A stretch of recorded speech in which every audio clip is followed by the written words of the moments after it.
안녕하세요 여러분, 세상돌아보기입니다. 예, 오늘은 2024년 6월 14일이고 금요일입니다. 예, 자, 몽골에서 북한과 일본이 비밀 접촉을 했다, 이런 보도가 좀 났죠. 예, 자, 이 앞뒤 정황을 살펴보면은 이 이 비밀 미팅 자체뿐만 아니라 지금 이제 세상 돌아보기 채널에서 계속 의견을 내고 있는 북미 종전선언 관련된 부분에서 여러 사실관계가 좀 확인이 됩니다. 얼개가 조금 더 이제 확실해지는 부분이 있죠. 자, 그와 관련된 이야기를 좀 해보도록 하겠습니다. 예. 자, 이게 일본 방송인데 저는 이걸 보고 알았거든요. 중앙일보 보도를 바탕으로 이야기를 해요. 중앙일보에서 보도를 처음 한 거예요. 자, 그래서 주요 내용들은 일본 방송이 정리가 잘 돼 있었기 때문에 또 굳이 괜한 또 선입견이 주어지지 않을까 해서 일부러 중앙일보 기사는 찾아보지 않았습니다. 또 여기 충분한 정보가 있기도 하고요. 여기 보면은 북한과 일본의 5월 중순이면은 지금 한 달밖에 안 됐다는 이야기예요. 그걸 이제 여러분 여기서 궁금한 거는 이전에도 작년에도 몇 번 미팅 했었어요. 그죠? 비밀 접촉이 있었다. 그리고 금년 초에는 김여정이 방북 환영한다, 기시다에, 이런 이야기까지 있었으니까 이건 하나도 이상한 건 아니에요. 그런데 이게 미팅을 몽골에서 했다, 이것은 뒤에 내용 나오겠습니다만은 과거에 비밀 접촉이 있었다라는 과거죠, 작년의 이야기를 정리하는 보도에 보면은 일본 방송을 인용을 했는데, 일본 보도를 금년 6월에 방북을 목표로 한다는 내용이 나와요. 자, 그때 몇 달 전에 그 이야기 들은 거하고 지금은 천지 차이죠. 5월 중순에 만났고 이번에는 정치행까지 갔다. 즉 이건 실무 협상 차원의 미팅이 아니고 정치적인 색깔을 띠기 시작했다. 방북이 다가왔다. 진짜 6월이 모양이다, 이렇게 생각이 들고요. 다르게 생각할 수도 있습니다. 푸틴의 방문이 다음 주에 있지 않습니까? 며칠 안 남았죠. 다음 주 초라고 했으니까 그것도 6월. 예, 남한에 쓰는 대북 전단 살포를 통한 제어하지 않은 것이죠. 제어되지 않은 언론의 자유 표출이죠. 표현의 자유. 그래서 남북 간의 긴장이 고조되고 있어요. 거기다가 우리는 북한의 대응을 두고 우리는 확성기 방송을 하면서 긴장을 고조시키고 있죠. 다분히 의도적이다라는 말씀을 계속 드리고 있는 거고, 많은 분들이 그래 느끼시리라고 봅니다. 그것과 너무 상반되는 분위기다. 지난번 며칠 전에 푸틴이 다음 주 방북한다, 이거 거의 하루 사이에 나온 반응이에요. 제가 지난번에 요전에 앞서 다룬 주제가 푸틴 방북이었거든요. 이게 그저께예요. 이틀 간격으로 이런 보도가, 하루 이틀 간격으로 이런 보도가 나온다는 것은 양쪽이 지금 전쟁이 붙었다는 이야기를 하는 겁니다. 윤석열과 미국과 러시아와 일본까지. 예, 일본이 미국과 궤를 같이 하리라는 것은 뭐 어렵지 않게 짐작할 수 있는 부분이었고, 그런 의견도 여러 번 드렸었습니다. 네. 그리고 그때는 NHK 보도 발로했어요. 이번에는 중앙일보 보도 발리예요, 이게.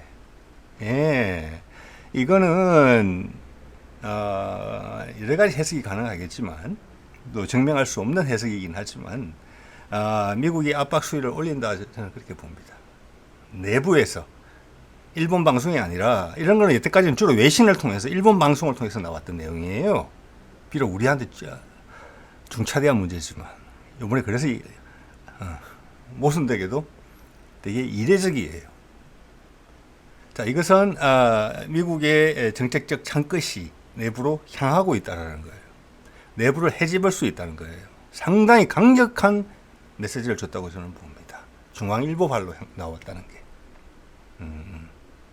그리고 주고받고 하는 맛이 있어요. 네, 그래서 부하 내동하지 마라, 이런 강력한 경고를 주고 있는데, 제가 뭐 어제도 그제도 말씀드렸습니다만은 어떤 정치적 긴장 관계가 엄청나게 고조되고 있다. 북한은 말할 것도 없고, 러시아, 미국, 이제는 일본까지 윤석열 정부를 포위할 수 있다. 그 거대한 흐름을 윤석열 정부가 단지 중국에 기대는 것만으로 극복할 수 있는 수준이 아니다, 이게. 그래서 대통령실이 큰 흐름을 못 읽고 있다. 북미 종전선언이 임박했다는 것은 알고 있을 거예요. 자, 미국이 힘이 약해졌고 나는 깨기기로 마음 먹었다. 예, 어차피 뭐 우리한테 크게 중요하지 않아. 미국은 이제 경제적으로는. 그건 망할 건데 뭐. 그렇지만 푸틴과 미국과의 거래 이거에 대해서는 생각하지 못했다는 것을 한 번 더 저는 이걸 통해서 조금 더 확인하게 됩니다. 자, 여러 가지 청청히 볼 수 있는 부분이 있는데 이 보도 내용만 살펴보더라도 여러 가지를 생각하게 합니다. 왜 몽골일까를 생각해 보세요, 여러분. 네, 바이든 취임하고 우리 담대한 구상 받아내고 윤석열한테 그 펠로시가 와서 하려고 했던 이야기였겠죠. 저 그때는 바이든이 우크라이나전을 확전할까? 왜 우크라이나전 이미 전세가 살짝 기울기 시작했으니까. 아니면 한국에서 북미 총전선언을 통해서 다른 방식으로 외교적 방식으로 이 사태를 돌파할까? 강하게 저울질을 하고 있었지요. 그래서 펠로시까지 보낸 거잖아요. 그래서 담대한 구상을 받아놓고 그 당시 제 영상도 보시면 아시겠지만 링크 걸어놓겠습니다만은 몽골을 삼았어요. 그래서 몽골에 교황이 왔던 것이고 몽골과 우리와의 유대 관계가 깊어졌어요. 그래서 차관복급 인사들이 몽골과 한국을 왔다 갔다 했어요. 그리고 우리나라 정부에는 통일부, 외교부 쪽으로 해서 담대한 구상 실현을 위한 TFT가 발동되기까지 했었어요. 그때도 몽골이었거든요. 그 다음에도 몽골이었어요. 몽골과 미국과의 관계 개선 부분도 있었어요. 이러면 미국의 전략은 아주 뻔해요. 한반도 북미 종전선언하면 한반도가 자기 편에 서준다.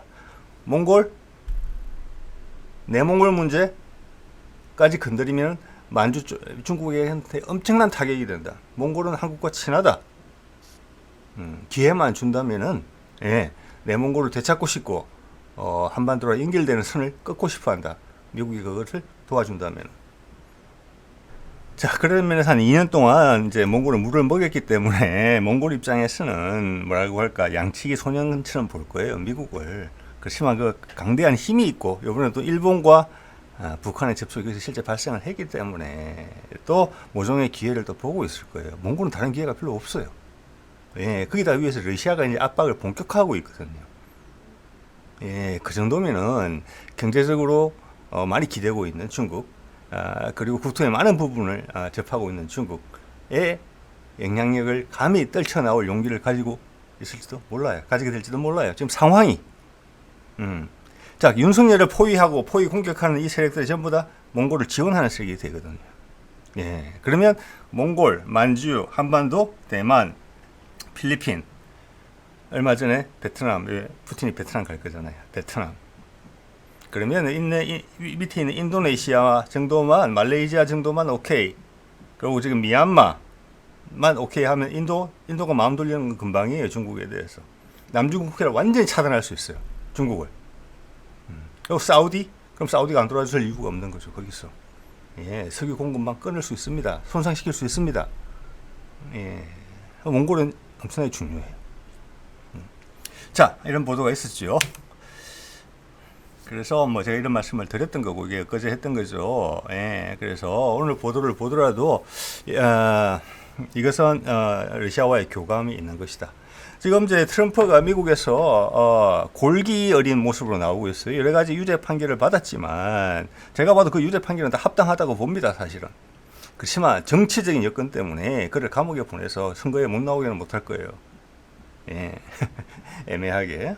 그래서 강력하게 등장해서 바이든은 탈출구 필요합니다, 지금.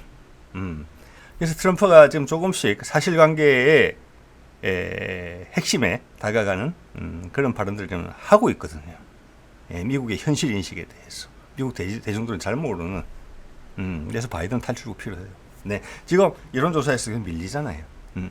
그래서 저는 푸틴이 이 부분만이 진짜 기회다. 바이든이 계속 만지작거렸죠. 트럼프도 만지작거렸죠. 제가 늘 말씀드립니다만은 이번에 바이든이 받지 않으면 트럼프가 받을 거예요. 이 카드는.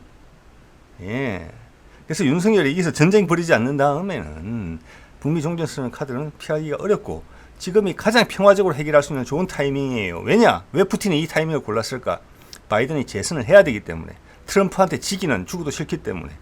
거기서 다시 쥐고 트럼프한테 그리고 우크라이나의 패배가 확실해지면 그건 왜 트럼프가 이기면 우크라이나는 다 까발릴 거거든요. 그럼 실상이 다 드러나요. 그럼 최악의 대통령 되는 거예요. 그게 될 거냐? 아니면은 미국이 세계 패권국으로서 패권국의 세상의 흐름을 맞춰서 그게 사실 쉽지 않은 거잖아요. 배가 익으면 고개를 숙인다고 새로운 방식으로 외교 위주의 전쟁이 아니라 힘 위주가 아니라 외교 위주의 공감 위주의 정치로 바꿀 수 있는 그 계기가 북미 종전선언이란 말이에요. 패권의 패러다임을 바꿀 수 있는 기회를 준 거예요. 그러면서 내부적으로는 다극화되는 거죠.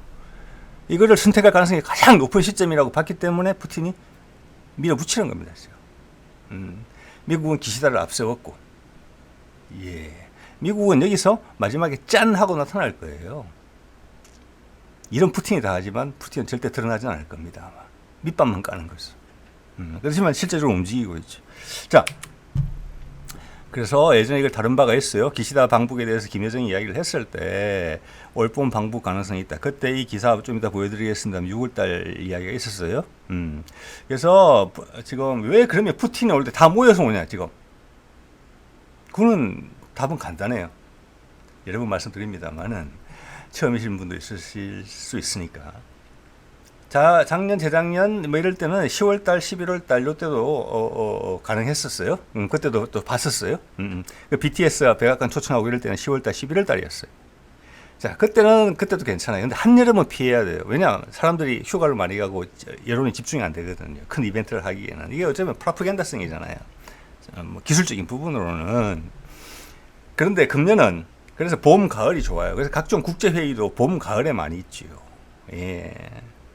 자, 그런데 금년은 가을은 안 되는 거예요. 왜냐? 11월 달에 선거기 때문에 10월 달 정도 이런 행사를 한다? 큰 이벤트를 발생시킨다?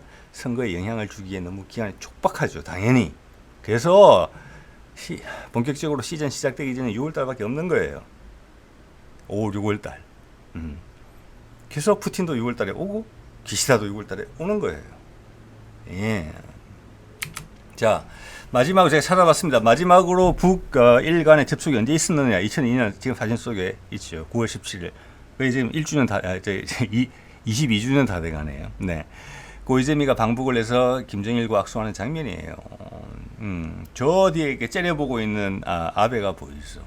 예. 아베가 아마 계속 살아있었다면은 기시다 방북권 이런 거는 지금 타이밍에 없었을 거라고 봅니다. 예. 이거는 시간이 좀 지나야 이야기가 나오겠죠. 아베와 지금 있는 것은 아베는 실제적인 지배자거든요. 수상이든 아니든지 간에. 그래서 기시다가 이런 행보를 할 수 있게 한 것은 미국의 안배다가 아닌가 저는 이렇게 감히 생각한다는 것이고요.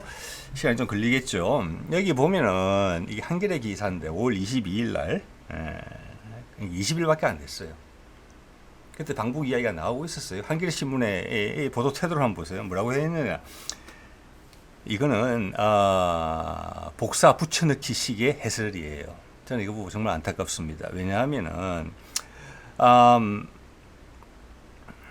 파벌 비자금 문제 등으로 전례 없는 위기를 맞은 일본 자민당은 파벌 비자금 문제 등으로 전례 없는 위기를 맞은 이거는 이 문제 있기 전부터 기시다는 전 세계 지지율 꼴등이었어요. 예.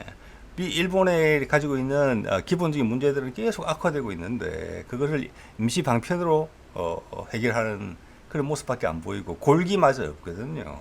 보통은 이렇게 되면은 나라들이 아베도 좀 그랬지만 극우화돼야 돼요. 지금 전 세계가 약간 극우화되는 부분이 있잖아요. 왜? 먹고 살기 힘드니까. 그렇게 되면은 그게 세계 전쟁으로 발생하는 거예요. 1차 세계대전도 그렇게 발생했고 2차 세계대전도 그렇게 발생한 거예요, 여러분. 나도 먹고 살기 쉽다. 내 생각밖에 안 되잖아요. 근데 주변도 다 그런 거예요, 사실은. 그러면 싸움을 하는 거예요.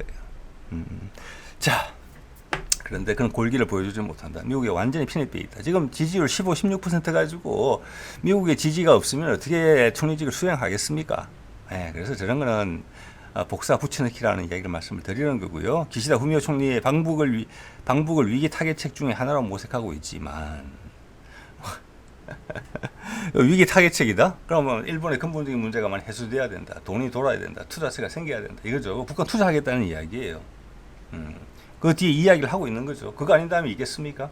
근데 여태까지 하고 싶기는 하고 싶으나 어떻게든 대륙과 연결되고 싶기는 하나 일본이 납북자 문제 이런 게 있었는데 이번에 그런 문제가 누구한테 유리하게 적용될 것인가? 저는 북한한테 유리하게 적용될 거라고 봅니다. 북한이 카드가 더 협상 포지션이 더 유리해요.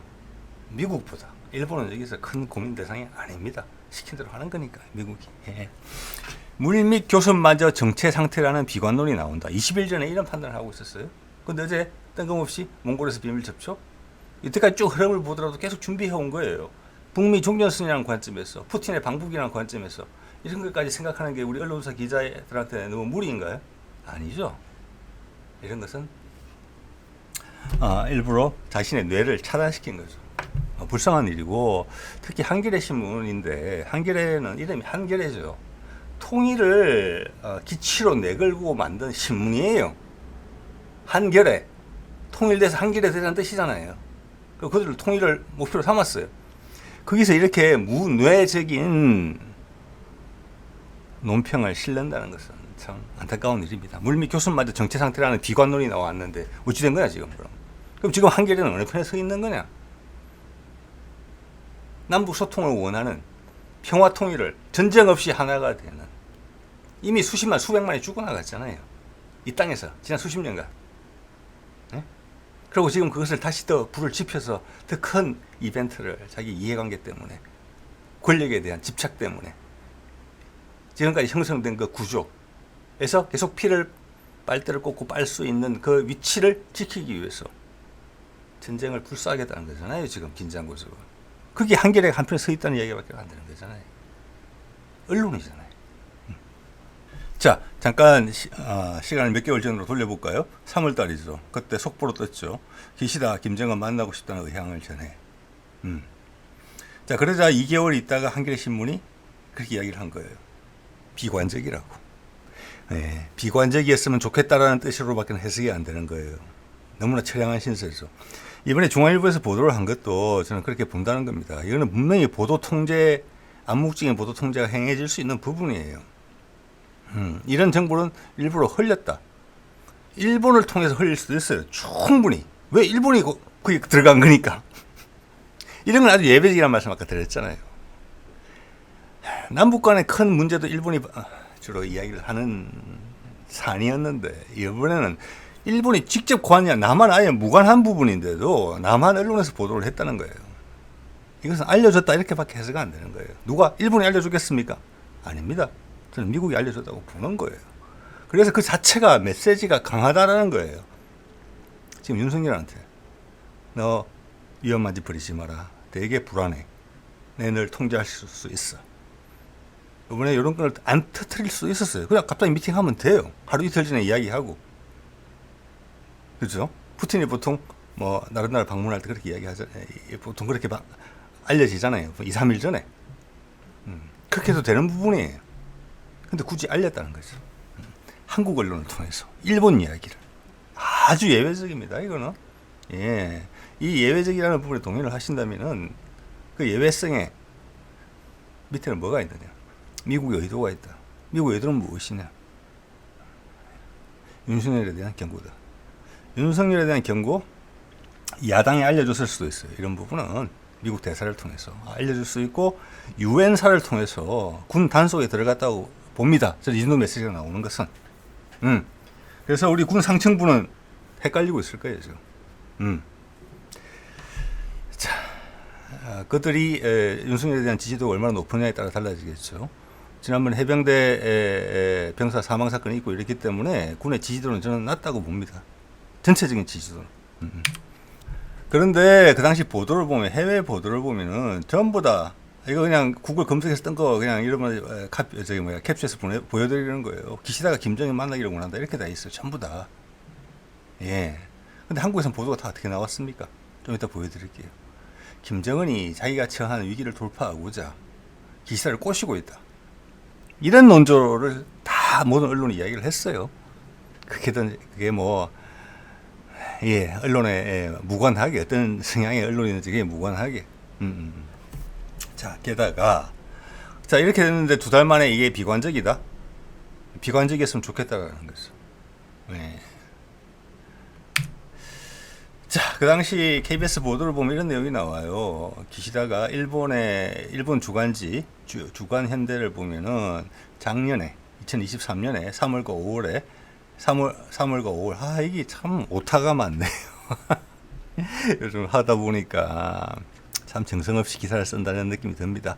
3월과 5월에 두 차례 북한과 일본이 고위급 회담을 했다가 중단됐는데 올해 들어 북한 쪽에서 다시 러브콜을 보내고 있다고 밝혔습니다. 이게는 아닌 거죠. 해외 언론은 그렇게 이야기하고 있지 않아요. 기시다가 방북을 원한다고 하고 있어요. 그때 싹 트는 거예요. 이렇게. 네, 한겨레신문 보도랑 비슷하죠. 그래서 핵심 내용은 6월에 북한 방문 예정이다. 보면 이 6월이라는 게 거짓말이 아니고 그대로 된다.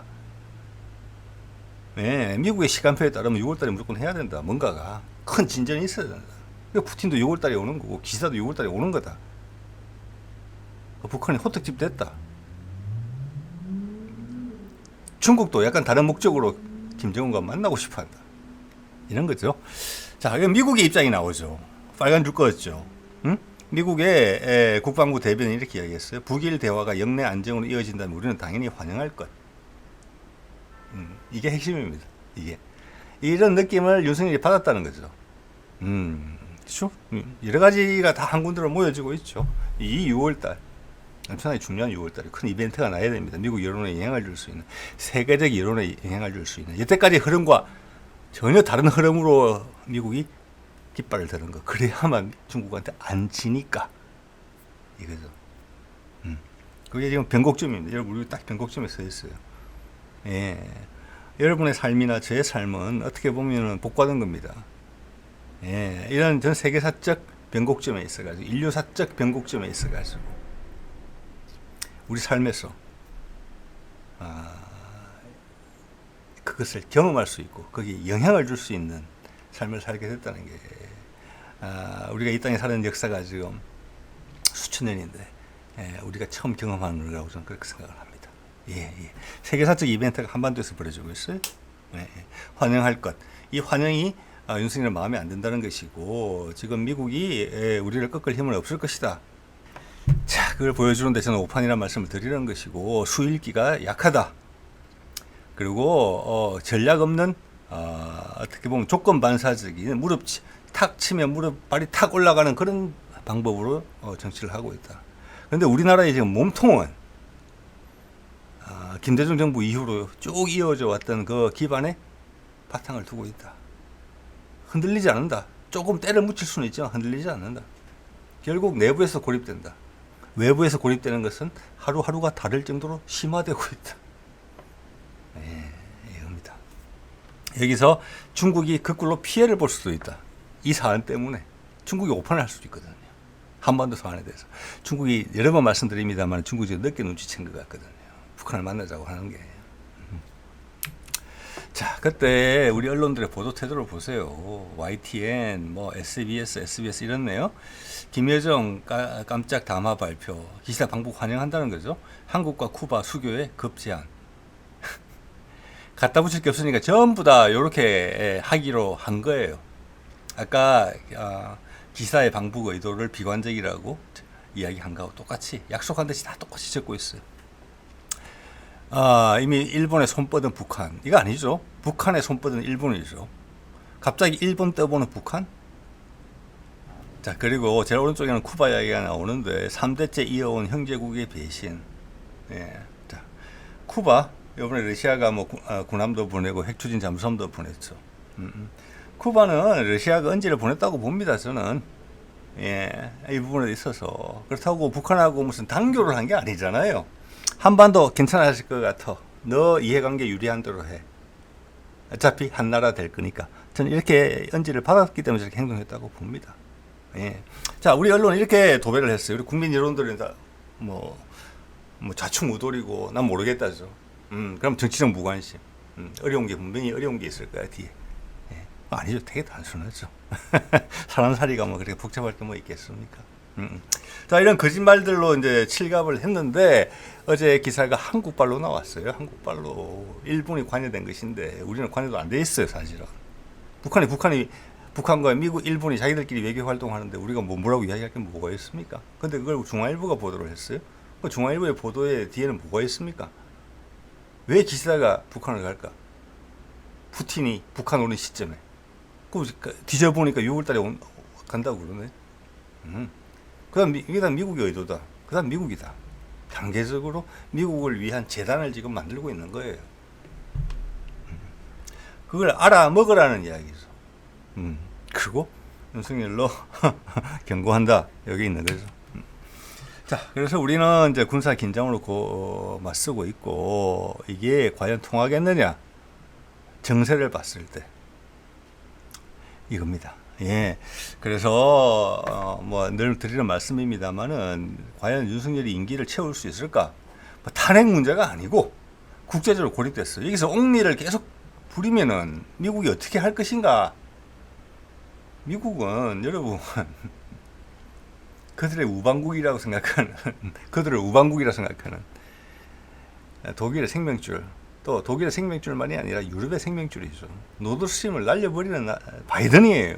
바이든은 더 희한해요. 트럼프 때 계속 반대했어요. 거기에 대해서. 메르켈이 밀어붙였죠. 왜 반대했습니까? 미국이. 러시아의 유럽에 대한 지배력이 강화되기 때문에 반대한 거예요. 근데 메르켈이 무릅쓰고 했잖아요. 그래도 트럼프는 폭력적으로 변하지는 않았어요. 바이든은 폭력적으로 그걸 날려버렸잖아요. 이 자체가 지금 엄청난 짓을 벌인 겁니다. 언젠가는 공개될 거잖아요. 이미 공개됐죠, 뭐 사실은. 네, 이걸 어떻게 덮어야 됩니까? 미국의 급속한 위상 약화를 의미하는 거예요. 이거를 반전으로 노드스트림 같은 것을 덮고 한 단계 더 올라서려면 엄청난 이벤트가 필요하다는 것을 여러분이 느끼시면 전 좋을 것 같습니다. 북미 정전선언 카드 그거고, 푸틴이 정확하게 안다는 거죠. 너 그런 거 과거의 일이니까 다 잊어주고, 어차피 인생을 항상 좋게 살 수 없는 거잖아. 좀 나쁜 짓 하는데, 나쁜 짓 할 필요가 있을 때도 있는데, 대신 좋은 일로서 그 나쁜 일을 덮어가면서 전체적인 상승 곡선을 그리면 된다. 뭐 이런 이야기를 바이든한테 해주고 있다고 봅니다. 네네. 자, 그래서 이 기사를 보도보니까 이게 있더라고요. 없을 리가 없죠. 주한 미대사 표현의 자유 믿지만 긴장을 줄여야지. 대북 전단 자제 촉구. 이거 이틀 전에 난 기사, 6월 12일 기사예요. 이 정도 이야기하면 상당히 강력하게 이야기했다고 봐야 됩니다. 그리고 중앙일보 보도가 어제 난 거잖아요. 예. 이거는 미국이 강력하게 자신의 영향력 안에 있는 나라들한테 메시지를 전달하는 방법입니다. 이 다음에는 다른 게 있다는 것이고, 저는 이미 미군 같은 데서는 한국군의 동태에 대해서 면밀히 주도 면밀하게 감시를 하고 있을 거고, 하라고 지시가 내려갔을 거고, 왜 우리 전시작전 통제권이 없잖아요. 이때는 상당히 유리하네요. 윤석열이 대통령이 되니까. 예. 그래서 그 틈 사이를 비집고 어떻게든 하려고 지금 군사적 긴장을 고조시키고 있는 거죠. 미국의 이야기는 경거망동하지 마라. 주한대사가 이런 말 했고, 중앙일보 보도 나왔죠. 예, 이건 직접적으로 관련된 상황이고, 그게 아니면 조금 더, 그래도 통하지 않으면 좀 더 강력한 메시지, 다른 분야로, 윤석열, 김건희 비리건, 지금 중앙일보를 통해서 내가 원하는 기사를 내보낼 수 있음을 미국이 확실히 보여줬잖아요. 그거는 한 번 더 알려줄 필요도 없어요. 지난번, 중국과 관계를 진전시켜서 중국의 힘으로 남북 통일을 하고자 했던 박근혜 때 일 터지는 거 보셨잖아요. 미국이 밀어붙이면은 그게 뭐 어떤 언론이든 조중동이든지 상관없습니다. 다 낼 수 있다는 것을 좀 신호로 보여준 거예요. 그 맛보기를 보여준 거죠. 계속 더 나올 수 있다는 것을 이야기를 한 겁니다. 강력한 압박을 받고 있을 거예요. 네. 근데 우리는 전략이 부재하다, 되게 충동적인 반응을 한다. 그러면 위험하다는 거예요. 참. 그의 안위가. 네. 그리고 그 속에 행여나 나라를 지키겠다는 국방 의무를 다하기 위해서 군대 간 우리 젊은이들이 명분 없는 분쟁으로 소중한 목숨을 잃게 되지 않을까, 다수가 이런 걱정을 한다는 겁니다. 예.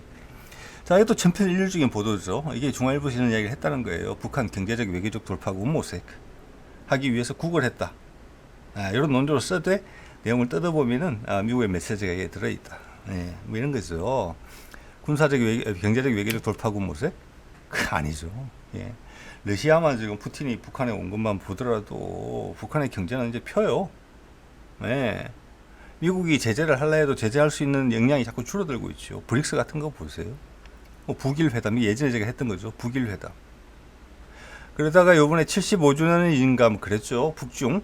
예. 그래서 북한이 요번에 중국을 갔었어야 돼요. 5년인가 10년마다 서로 번갈아 방문을 하는데 이번에 김정은이 안 갔어요.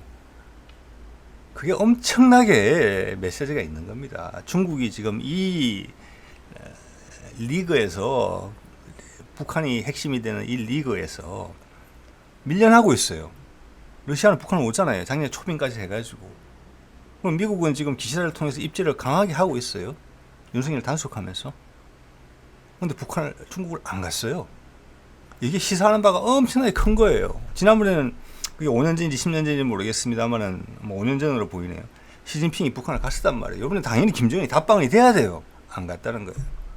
그런데도 중국이 넘버 3인가를 보냈죠. 북한에다가. 그러면서 북한과 중국의 정상회담을 추진한다. 화가 났는데도 화가 났다는 표현을 못하고 오히려 극진히 대접했어요. 이제 알았다는 거죠. 중국이. 뭔가 낌새가 이상하다는 거예요. 그 이상하다는 낌새가 기시다 북한 가고 푸틴 북한 오고 근데 김정은은 중국을 안 와요. 그 뒤에 미국이 있구나라는 것을 중국이 이제 느끼기 시작했고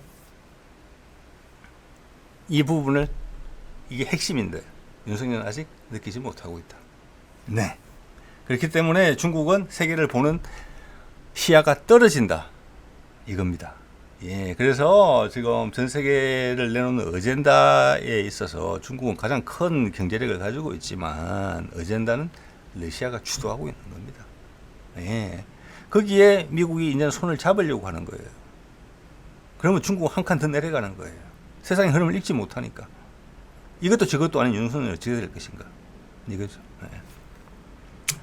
자, 당연히 미국은 모른 채 하고 담대한 구상 요구할 거예요. 실현해달라고. 네, 그때 뭐 전 세계로 다 방송했잖아요. 비핵화 의지만으로도 단계적 지원을 하겠다. 인프라. 기시다도 북한 와서 투자하겠다는 거 아니겠습니까? 일본 엔화가 지금 자꾸 죽어나가는데 돈이 돌아야 된다. 교류 활성화 시키겠다. 일본에 힘을 주겠다. 일본에 아드레날린을 좀 주입하겠다. 러시아도 그렇게 하겠다. 북미 종전선언을 하겠다. 중국에 가 있는 미국의 주요 기업들 미국으로 돌아갈 일은 남마 없죠. 북한으로 땡겨오면 되겠다. 일석이조다. 일석삼조죠. 왜? 한반도가 더 강력한 군사력으로 중국에 맞서주는 거니까. 그러면 한반도 위상이 더 이상 미국 밑에 있지는 않다. 하나의 주도국으로서 하나의 다극화 체제에서 하나의 극으로서 인정해야 될 것이다. 우리 태극이잖아요. 태극. 예. 자, 그런데도 타협선이 제시돼 가고 있다. 이렇게 봐야 되는 거예요. 지금. 자, 그러면 비핵화 의지만으로 단계적 지원을 했던 인프라 지원, 의료 지원, 투자 지원, 지금 뭐 인천공항, 북으로 연결되는 철도, 고속도로 다 준비되어 있죠. 북한에 투자한다면 인프라 걱정할 필요가 없어요. 공장만 짓고 황해도와 개성 인근에 공장만 지으면 모든 인력과 물류, 수출 물량, 투자, 전기 이런 건 남한 걸 다 남한 인프라를 다 활용하면 돼요. 그거잖아요 지금. 그리고 인천 같은 지자체는 그걸 기대하고 있는 거잖아요. 경기도 북부 지역 같은 경우도 마찬가지고. 바로 돼요. 몇 년이면 바로 돼요. 베트남급 되는 겁니다. 몇 년 안에. 베트남 여러 개급이 되겠죠. 자, 그렇게 되면 당연히 남북은 경계선을 유지한 채 소통이 되기 시작하는 것이고, 지금 또 유라시아 협력기구 이런 것들이 살아나게 되는 거예요. 유럽도 환영이죠. 그러면서 우크라이나 전쟁은 잊혀지게 될 것이고, 이스라엘은 아랍 국가들의 손으로 던져질 겁니다. 그냥 미국이 발을 빼게 되면. 자, 이거 이상 가는 평화 통일 방안이 어디가 있습니까? 통일 비용?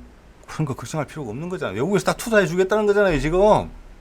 심지어 러시아까지 일본 돈, 중국, 미국 돈 다 들어오겠죠. 남한에서 인프라만 연결해 시켜주면 되고. 통일 비용? 그런 거 걱정하는 시절이 있었습니다. 맞습니까? 전쟁 없이 통일하는 거 여러분 원치 않습니까? 우리 남한이 전 세계 꼴찌에 최저의 출산율을 가지고 있는데 좀 있으면 금년부터 인구가 줄기 시작하는데 인구를 다시 늘릴 방안이 있습니까? 통일 외에는? 그래서 우리한테 다시 젊은 에너지 일하게 됐다는 의욕이 확 주입되는 그 기회를 전쟁으로 그들을 죽여버릴 겁니까? 전쟁을 통해서? 수십만의 젊은이들을? 아니죠. 예. 그런 기로에 지금 있는 것입니다. 자, 오늘 이 정도 하겠습니다. 네.